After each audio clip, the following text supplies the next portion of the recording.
শুভ সন্ধ্যা। Share বাজারের মূল খবর ডেইলি মার্কেট আপডেটে আপনাদের স্বাগতম।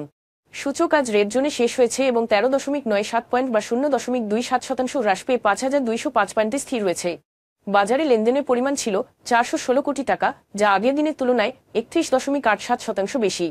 ব্যাংকিং খাত থেকে ইসলামী ব্যাংক বাংলাদেশ, ব্র্যাক ব্যাংক এবং ব্যাংক এশিয়া, খাদ্য ও আনুষঙ্গিক খাত থেকে British American tobacco, beach hatchery এবং অলিম্পিক ইন্ডাস্ট্রিজ, শিল্প খাত থেকে ওয়ালটন হাইটেক ইন্ডাস্ট্রিজ, খান ব্রাদার্স পিপি ওভেন ব্যাগ ইন্ডাস্ট্রিজ এবং এই সালম কোল্ড রোল স্টিলস আজ সূচকের হ্রাসে মূল ভূমিকা রাখে। খাতভিত্তিক লাভ লোকসানের হিসেব অনুযায়ী মিউচুয়াল ফান্ড খাতে আজ সর্বোচ্চ 4.71% এবং ওষুধ ও রসায়ন খাত থেকে দ্বিতীয় সর্বোচ্চ 1.34% মূল্য বৃদ্ধি পায়। অন্যদিকে টেক্সটাইল খাতে আজ সর্বোচ্চ 3.62% মূল্য হ্রাস পায়।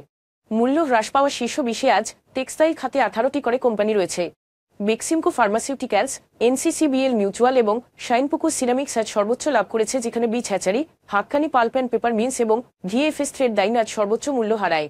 তবে এই শেয়ারগুলোর মূল্য পরিবর্তনের জন্য কোনো মূল্য সংবেদনশীল তথ্য জানা যায়নি। গত 3 মাসের গড় লেনদেনের তুলনায় আজ IFIC bank first mutual, PHP first mutual এবং ফার্স্ট জনতা ব্যাংক মিউচুয়ালের লেনদেনের পরিমাণ উল্লেখযোগ্যভাবে বৃদ্ধি পেয়েছে। তবে উল্লেখিত শেয়ারগুলোর লেনদেন বৃদ্ধির স্বাভাবিক কোনো কারণ জানা যায়নি। আজকের শীর্ষ দুটি সংবাদ। জাতীয় রাজস্ব বোর্ড জানুয়ারিতে অপ্রত্যাশিতভাবে কর বৃদ্ধির পর বিভিন্ন পণ্য ও পরিষেবা থেকে প্রায় 12,000 কোটি টাকা অতিরিক্ত রাজস্ব আয়ের পূর্বাভাস দেওয়া হয়েছিল। তবে আন্তর্জাতিক মুদ্রা তহবিল এখন আরও কর বাড়ানোর চাপ দিচ্ছে।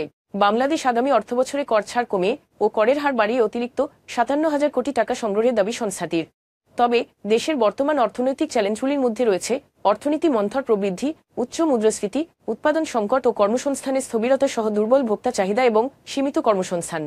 এনবিআর কর্মকর্তারা বলছেন, এই অতিরিক্ত রাজস্ব সংগ্রহ করা না গেলে আইএমএফ এর ঋণের চতুর্থ কিস্তি, যা ইতোমধ্যে মার্চ থেকে বিলম্বিত হয়েছে এবং আসন্ন পঞ্চম কিস্তি পাওয়া অনিশ্চিত হয়ে পড়বে।